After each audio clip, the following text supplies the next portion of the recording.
Well, today is a special kind of day. Hi, I'm Natalie, and today I'm excited because I get to share stories with you. I usually like to be back in behind the scenes, but today I'm excited to be here.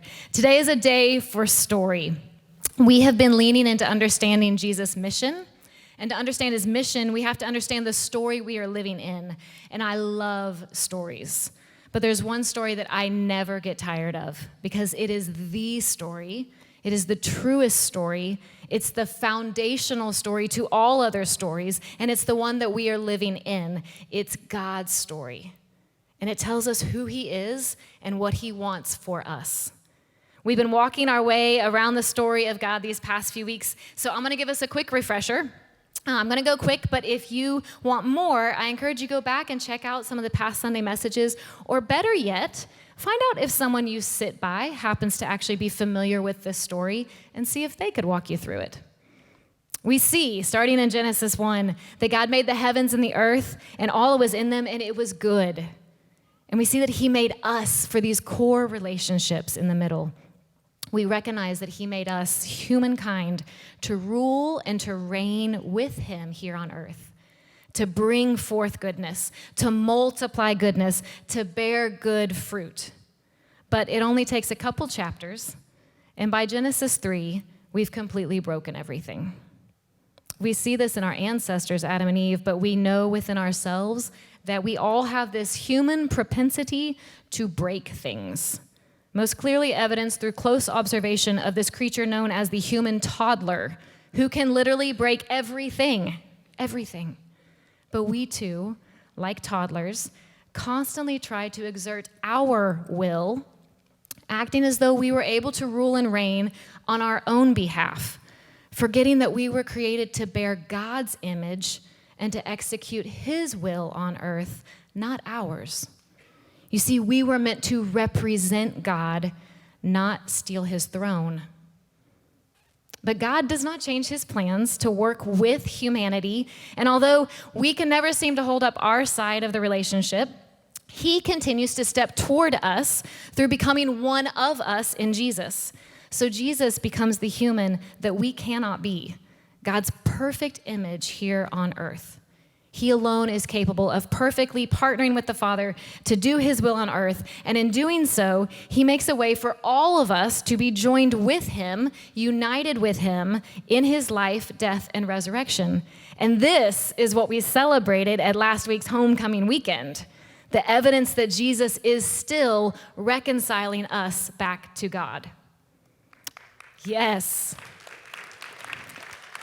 But the story doesn't stop there. None of us got zapped up right after we got saved, huh? So God invites each of us to join him in this giant work of reconciling all things to himself through King Jesus. Today, you're going to hear what I like to call stories from the field. We have some brave folks who are being trained by Jesus to be like him and to do what he does. They are thinking and living like missionaries right where they are. But before they join me, I want us to read together an account from the life of Jesus told by a couple of his disciples. So we're going to go to Matthew chapter 9, verse 35. Let me read for us. Jesus went through all the towns and villages, teaching in their synagogues, proclaiming the good news of the kingdom, and healing every disease and sickness. When he saw the crowds, he had compassion on them because they were harassed and helpless, like sheep without a shepherd. Then he said to his disciples, "The harvest is plentiful, but the workers are few. Ask the Lord of the harvest, therefore, to send out workers into his harvest field." Guys, when he saw the crowds, he had compassion on them. What if we could see what Jesus sees? Would we feel what Jesus feels? He looks out on a crowd of people and sees people that were helpless, harassed, aimless, confused. But what does he call them? A harvest. And then he says, pray. Pray for workers. Pray for sent ones to go and work in this field, to bring in a harvest. You know what he's doing? He's getting a hold of his disciples' hearts through inviting them to start praying for the very people that they're looking at. Their vision and their hearts start to line up with his as they pray. And watch what he does next. Matthew 10, verse 1. So then Jesus calls his 12 disciples to him and gave them authority to drive out impure spirits and to heal every disease and sickness. And verse 5, these 12 Jesus sent out. Y'all see what he did there? Not Jesus. He's real sneaky like this. Let's read it in the Message just for fun, okay? This is the same story, just from the Message version. Then Jesus made a circuit of all the towns and villages. He taught in their meeting places, reported kingdom news, healed their diseased bodies, healed their bruised and hurt lives. Now watch what he's doing here, because he's about to delegate that work to his junior partners. When he looked out over the crowds, his heart broke. So confused and aimless they were, like sheep with no shepherd. What a huge harvest, he said to his disciples. How few workers. On your knees and pray for harvest hands. The prayer was no sooner prayed than it was answered, because Jesus called his 12 followers and sent them into the ripe fields. He gave them power to kick out the evil spirits and to tenderly care for the bruised and hurt lives. And he doesn't just do this once. Matt, Carolyn, Grace, will you guys start to join me up here? When we flip over to Luke 10, verse 1, watch what he does again. After this, the Lord appointed 72 others and sent them 2 by 2 ahead of him to every town and place where he was about to go. And he told them, the harvest is plentiful, but the workers are few. Ask the Lord of the harvest, therefore, to send out workers into the harvest field. Next verse. Go, I am sending you. I love this. See, Jesus says, see the harvest, pray for workers. Oh, and guess what? If you can see the harvest and pray for workers, you just became a worker. So now you go.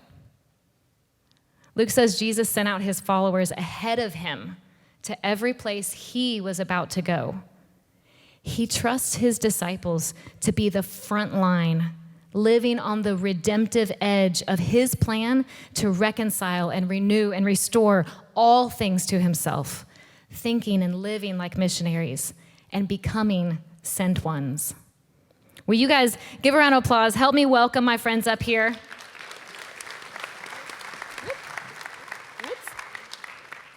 Thanks, Matt. Thanks. I'm going to have you guys share some stories with us today. So let's start here. As I kind of settle in here, will you ladies down at the end tell us your name and tell us a little bit about the friends, the people, the spiritual community that you get together with? So I'm Grace Sellers. And I'm Grace Trinidad. And we host Gardens of Grace. I should say she hosts, and I just kind of show up and ask questions. But it's for women. We've had anywhere from 16 to 62 show up. So we just kind of like choose a book of the Bible and go through it together. Hi, I'm Carolyn Batuchis, and I just get together with some friends. 2 girls that I grew up with. We're having dinner one night, and they just said, you know, you go to church all the time. You make this a priority, and you make Bible study a priority. We wouldn't mind doing a Bible study with you. And that's how it started. So we get together like once a week and just figure out what we want to learn about and go from there. Okay. I'm Matthew Davis, Lawrenceburg, Indiana. I'm part of a group called Iron Sharpens Iron. It's a guys group. What kind of struck me was, I didn't catch this before, we're just a bunch of broken dudes getting together, trying to learn more, we're searching. We're all searching. So we meet every Tuesday night over in Lawrenceburg. So yeah.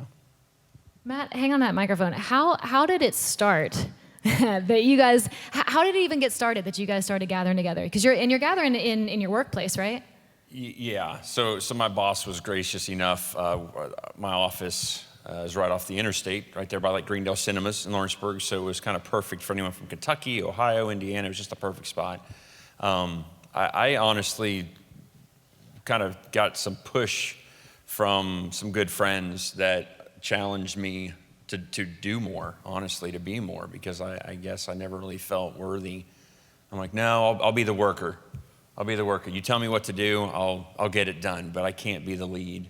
But anyways, I think that it really hit me one evening was at a local bar restaurant with a friend of mine that I've been inviting to church forever. And it finally came to a tipping point where he's like, Matt, I cannot make it on Sundays. If I have to go to church to find Jesus, I can't make it. And it brought me to tears. My wife was there. I'm sitting at this bar crying with him. And that was again, I literally, and I told him this after we had that conversation, I went home and I said, Steve, I needed that. Because I honestly felt like I told him, God was using you to get me off of my butt because I was using church as a crutch to introduce people to God so that I didn't have to. So, yeah. Carolyn, grab that mic, would you? Wow. No, stay put. That's good, right? That'll preach, won't it? That's good. Carolyn, tell me, when you started, these were friends of yours. Tell me how that kind of all came together. You said you all started studying the Bible together, but were you nervous about that? Very nervous. And that was when I was just taking it all in. We were talking about it, and I said, okay, well, let me regroup, and I'll reach back out to you. But it was like my prayer was, I don't know what to do. I've been to Bible studies, but it was like, okay, I need to do this. I'm not qualified, but Jesus, you need to help me. You need to give me the words. You need to tell me when to shut up. You need to lead me into what we're going to study. So I prayed very hard. I love it. She told me when we were talking before, she said, I told Jesus, ball's in your court. I'll do it, but you need to help. Sounds like Carolyn. Hey, there was something that you heard, I think, in those weeks preparing and thinking about, man, these are friends I've been friends with forever, but we'd never included any life with Jesus, and they were curious. They knew you as the one that goes to Bible study and puts this first in your life, so of course they were drawn to you, and you said that word qualified. You heard something that kind of gave you that nudge, I think. So it had to be on a TV show or something that I was watching. It was Jesus doesn't call the qualified, he qualifies the called. And that was like, I'm in. Hey, Graces down there. Graces, all the grace. Grace wins every time. I love it. Hey, Graces, tell me about a time in your community where Jesus has shown up. Okay, so we hosted a mom's night back in March. So we just had like all of our moms and our motherly figures show up, and so we did like a little like build your own bouquet. We had coffee for them, and then we like each went through the first 2 chapters of Matthew, and so like we got to read together. We got to like learn a lot about each other's stories, and it was really cool because there were like so many of the women that just showed up, like they kind of showed up for us. Some of them, like their hearts are really there for Jesus, but there were a few that like by the end of it, there was someone that asked me, she's like, how do you know so much? And I was like, I literally don't. And so it was one of those things where it's just like, it was so cool just to see like God move and God like give us the words, because like for real, we're not qualified. No. There's no way that we could even like have this except like through like the Lord's trust, just in our willingness to say yes. So through that night, like at the end of it, we washed all the moms' feet, and there was not a single dry eye in the room, mine included. And so it was just one of those things that like when you like really humble yourself and you like just say yes to what God has for whatever that is, then there's a lot that can happen. So we have a lot of stories, but that's just one of the ones that sticks out in my mind. Yeah. Grace number 2, Strawberry Grace. Tell us your origin story. How did the Gardens of Grace happen? How did the 2 of you happen? Okay, so it's kind of a full circle moment being back here at Whitewater. So a couple years back, my husband and I started going here to Whitewater, and I just felt the Lord nudge my spirit, like, you need to start a women's group here. And like at the time, like I did not feel like a leader. I was like, God, I know you're calling me to do this, but I don't know any like girls my age who, I don't know, who I could start it with or anything like that. And so I just kept praying about it and praying about it. And then 8 months later, Grace and I connected. She actually showed up to my wedding. And then we decided to get coffee like a month later. And so we were at coffee together, and she asked me like, oh, what church do you go to? And I was like, oh, Whitewater. And she was like, oh, I just visited there last weekend. And I was like, oh, wow. And she's like, are there any like young women's groups or anything like that? And I was like, you see, well, I was like, for a while now, like I've been feeling the Lord like calling me to do that, but I haven't yet. And she's like, well, why not? And I was like, because I don't think anyone would come or whatever. And she's like, well, I would. And I was like, okay. And so I was like, well, when? And we were like, next week? So that's when Gardens of Grace was started. And that night we went out to the store and bought some notebooks and different little goodies in anticipation of the girls who were going to be there, just like in faith. So, and then we started praying over them. So, I love that. And that's our story. That's awesome. That's awesome.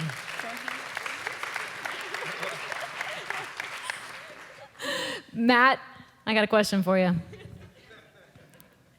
Yes, Tell me ma'am. about a time when Jesus has showed up in your community. In my community. I shared, obviously we ran through this beforehand, but in my mind, obviously. Only because of him. Oh, yeah, no. It always He's changes. like a loose cannon, so. No, because you think of different things. But I mean, honestly, one time particular that just popped in my head was Steve, my buddy Steve, who was really that voice, that kind of, he was the voice for me. He was the one I needed to push me. We were kind of back and forth, and we're going to start meeting on Tuesdays, and he was like, just being real, Matt, I got to tell you, I don't have a Bible, I don't know what to expect, whatever, I don't have anything. And as I'm reading this text message from him, I get another text from another good friend, Justin, that was a picture of a box of Bibles that the guys in another group that we're involved in bought and donated for my group. And I'm just like, dude, you're not gonna believe this, but so I shared that picture with him.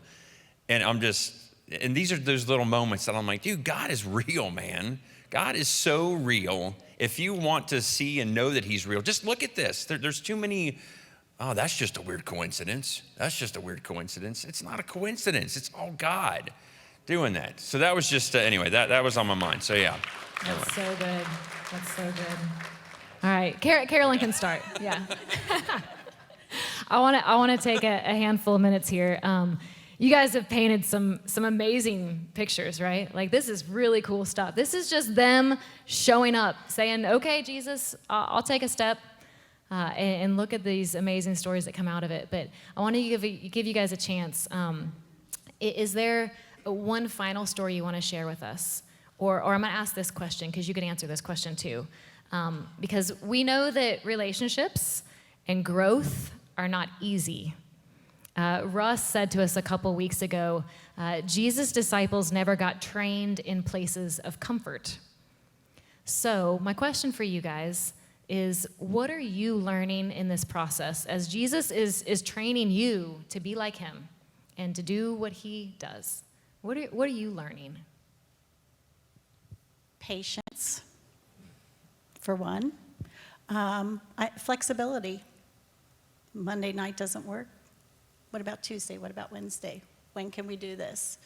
So we kind of, it can change. So we are all flexible with each other's schedule.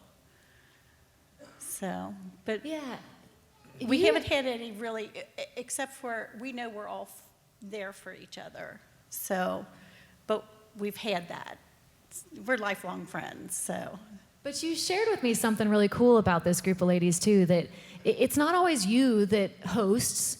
There's always a meal. So I hear this, there's hospitality, but it's shared, right? It's shared, yes. We take turns going to each other's houses, cook, don't cook. You've had a stressful week, we'll go to somebody else's house. Or we'll go out to dinner. So it's just, we're getting together, we're gonna do our Bible study. Oh, you didn't have time this week? That's fine too. We're there to be blessed and not stressed. So if you don't get it done, you don't get it done. Let's just talk about it, we'll read it, and then we'll eat. Say that again. Yes. What was that? Blessed? No, not say that Yes, again. we're here to be blessed and not stressed. That's good. That's good. Yeah. I love it. And patience. We're trusting that Jesus is doing the work. He's doing the work, and he'll do the work if we just keep showing up. So I love that. Who else? Anybody else ready to share something that you guys are learning? Okay, the Graces. I think like one thing that's really been standing out to me is like the importance of partnership. Just because like with Gardens of Grace, like I said, like she's an incredible host, and that's not my gifting. And so that's one of those things like I could not do this by myself, and I like nor would I like really want to, or it just wouldn't happen. And so like just relying on like another person or other people to like try and share the load. Like we have one girl who is absolutely amazing, and like every week we're like, hey, who's praying? Who's starting us off? Who's closing? And so like it's one of those things where just like being able to like share the joy of like doing this thing. Yeah. So just like realizing that it's really not like on us, and that there is like a shared partnership. And so like there's not like one ownership, like, oh, this is my thing, this is our thing. It's kind of cool just to be like, no, this is God's thing and this is his people's thing, and then that's genuinely how we see the most movement. Yeah. So just kind of like staying very, very humble and checking heart posture like constantly in that. That's good. Thank you. You got something you want to share? Yeah. Another thing, well, that God has been teaching me through Gardens of Grace and just whatever, is the importance of community. And because it's so great to gather on Sundays, but there's something so special about like smaller groups. And another thing is vulnerability. And that's something that we try to foster in Gardens of Grace, and like being a safe place for girls. There was sometime last year, and there were a few things that I was dealing with in my heart and that I hadn't shared before. And like, I felt the Spirit nudging me like, okay, Grace, like, if you want to foster vulnerability, you have to be vulnerable too. And I like wrestled with it for a minute because I was like, oh gosh, like, oh, this is really gonna happen. And then after just pouring my heart out and like, revealing my heart, then it opened up a deeper space for other girls to do that. And I don't know, the Holy Spirit was in that room. He's in the room every time, but I don't know. There's just community and vulnerability. That's good. That's what it is. That's great.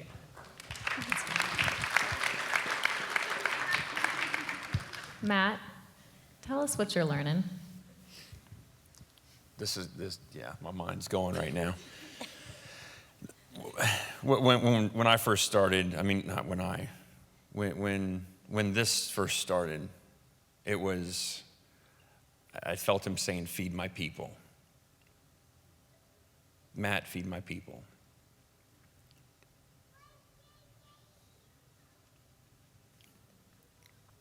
Now it's and this is the tough part, get in the mess. Get in the mess, which a lot of us like to avoid because it's easier. It's easier just to avoid people's messes. But when you see someone hurting from the loss of a child, from the pain of something that they just can't do on their own, Matt, get in the mess. Go get in it with them.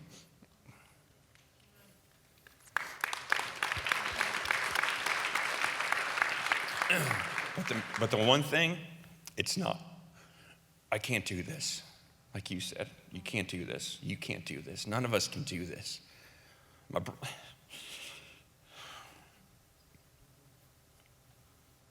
can do it. Anything. It's not up to me to bear the burden. God can do this. Jesus can do this for us all. Man. Can we get some amens? Man. What incredible, incredible things. And can you guys hear they're partnering with Jesus, right? They're right in it. Can we hear where they're living in the story? An active, living, breathing part of joining Jesus on his mission. Guys, Jesus really only ever has one invitation. Come follow me. And do you know who gets to be his disciples? The people who say yes. Just the people that say yes and keep saying yes and keep saying yes. So today we're remembering the story that we get to live in. I'm going to tell us that story one more time, and we're going to do it through the words of John. Starts in John 1:1. In the beginning was the Word, and the Word was with God, and the Word was God. He was with God in the beginning. Through him, Jesus, all things were made. Without him, nothing was made that has been made. In him was life, and that life was the light of all mankind. The light shines in the darkness, and the darkness has not overcome it. Guys, we were made for life, life to the full. In this life, we're going to experience darkness, brokenness, but the light will not be overcome. Why? Because John 1:14, the Word became flesh and made his dwelling among us. The Message says it this way: the Word became flesh and blood and moved into the neighborhood. And he invites us to do the same.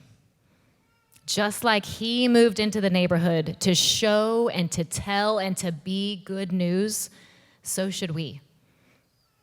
John 17:13 says this. This is as Jesus was finishing up his work here on earth on the night that he was arrested, he prayed these words to the Father. He says, "Now I'm coming to you, Father. I told them," speaking of his disciples, "many things while I was with them in this world, so they would be filled with my joy." Now watch this, verse 15. "I'm not asking you to take them out of the world, but to keep them safe from the evil one. They don't belong to this world any more than I do. Make them holy by your truth. Teach them your word, which is truth." Now catch this. "Just as you sent me into the world, I am sending them into the world." And we know he meant it because John records Jesus saying this again. This time it's after his resurrection to a room full of his disciples. Jesus says this, recorded in John 20, verse 21. "Again, Jesus said, 'Peace be with you. As the Father has sent me, I am sending you.' And with that, he breathed on them and said, 'Receive the Holy Spirit.'" We, all of us, can live as sent ones. Maybe like Grace and Carolyn and Matt, maybe you know the people that God's asking you to invite into life with Jesus. Or you know the situation, the need, the mess that you can step toward instead of away from. Will you be brave enough this week to stumble forward, to take a step, to buy some notebooks in faith, to make some personal invitations, to send a text? What's one simple thing that you can do to take a step? Maybe you don't know how God might have you join him in his mission. Well, you can join us for the next summit series to figure out what it means to be a sent one. That's actually the conversation we'll be having. But I want you to remember, you're in good company. Even Jesus' first disciples, remember, they didn't know that they were the answer to prayers. Even they didn't notice the crowd of people in the same way that Jesus did. So if this is you, you're not yet sure how he might have you join him on mission. Can I suggest a practice for you this week? Would you do like Jesus' disciples did and just hear him invite you to pray? Pray that you would see the harvest that he sees. Pray for workers. And pray that he would share with you that same compassion that moved him to action, because his compassion always propelled him to action. Jesus always steps into the brokenness. It is where he does his best work. And he's already there, looking forward to you joining him, taking your place as a sent one. Would you guys pray with me? God, these are your words, and we believe they are true, and we believe they're for us. Would you open our ears to hear and our eyes to see this week? Show us what you want us to see. Show us the harvest. Open our ears to hear you say, yes, even you're a sent one. Embolden us with faith to take a step, just one simple step, and to trust you as we go. Thank you, Jesus. Amen. Amen. Thank you, guys.